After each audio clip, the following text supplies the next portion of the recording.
Hi, and welcome to the read aloud version of It's Like This. I'm glad you're here. This is issue number 12 for August 17th, 2021. Just love. I guess I looked like someone who could use some advice. It's true that I was feeling a bit over my head. I was sitting in the back of the main speakers hall, my lap piled with PowerPoint handouts, brochures from the exhibit room, and a thick conference program full of sessions promising to improve my son's chances in life. I was a newbie autism parent, facing what I was told was a rapidly closing window of early intervention, with decisions to make about therapies, education, diets, medical tests, and sensory strategies, all demanding to be implemented right now. The woman who sat down in the chair next to me, despite there being plenty of other seats nearby, clearly had something to say. I don't remember how the exchange started. She probably commented on my disheveled stack of notes and offered some commiseration on handling all this new information. I'm sure she asked how old my son was, and I probably said something positive about his potential. My boy had been completely nonverbal when he received his autism diagnosis, a couple of months shy of his 3rd birthday. But within 6 months, following an intense dive into therapies and nutritional interventions, we heard his first consistent word approximations. By the following year, we were overjoyed to hear him singing preschool songs and finally calling us mommy and daddy. I could see the growth in him, and I was throwing everything at him to pull out more. I was eager to follow what the experts were saying at every autism conference I could get to. And I really wished that this woman sitting next to me would stop talking so I could hear them. As the next speaker stepped up to the podium, my seatmate leaned in and whispered in my ear, "Just love him." She said more, I think, in her soft, condescending tone.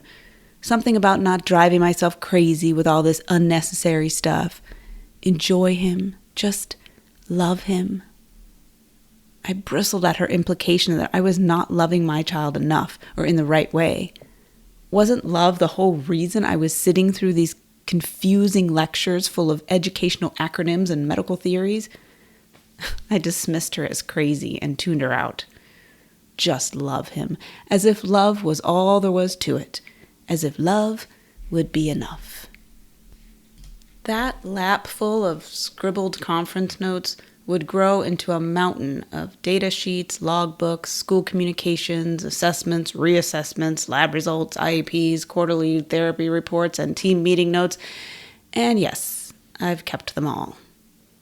I didn't follow her advice to just love him. I poured my heart into interventions that consumed his childhood and clogged my filing cabinets.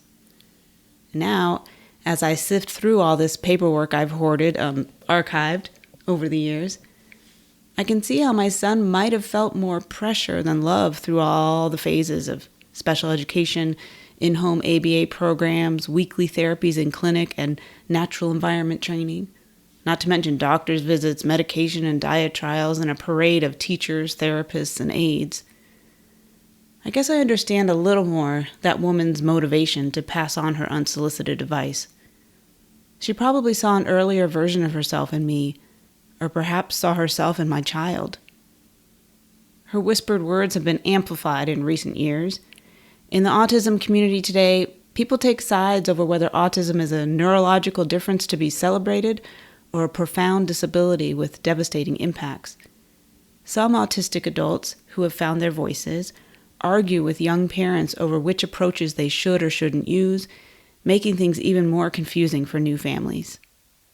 The spectrum is wide, and there is not one autism, but we still fight over how to treat it and even how to talk about treating it.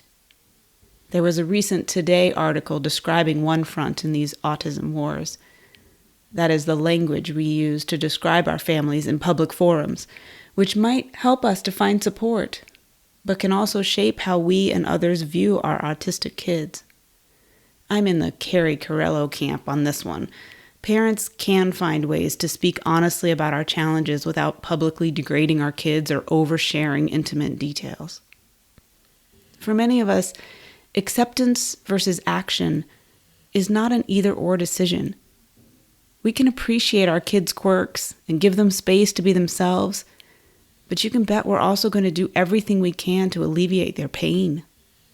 It's an easier calculus for those of us who witness the more debilitating aspects of this diagnosis, the self-injury, punishing meltdowns, aggression, communication struggles, and inability to live independently.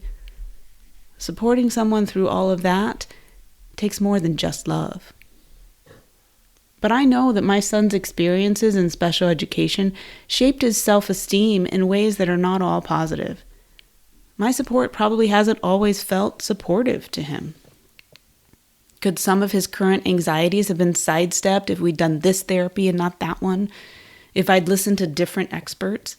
If I'd always spoken to him and about him with ease and acceptance? Perhaps. Now I hear just love him as a reminder to simplify, not to ignore what needs to be done or fret over the paths we've taken already, but to pay more attention to his mental health and my own as we choose goals and strategies and programs. When I see the questions from new autism parents at conferences and in online forums today, I recognize their fear and urgency. And I do have the impulse to tell them to take a breath, to stress a little less about potential outcomes, and to simply love a bit more. They would think I was crazy, I know. This reminds me of another story that I'll tell you next time. Thanks as always for being here. This is Robin Lavoie, and life around here, it's like this.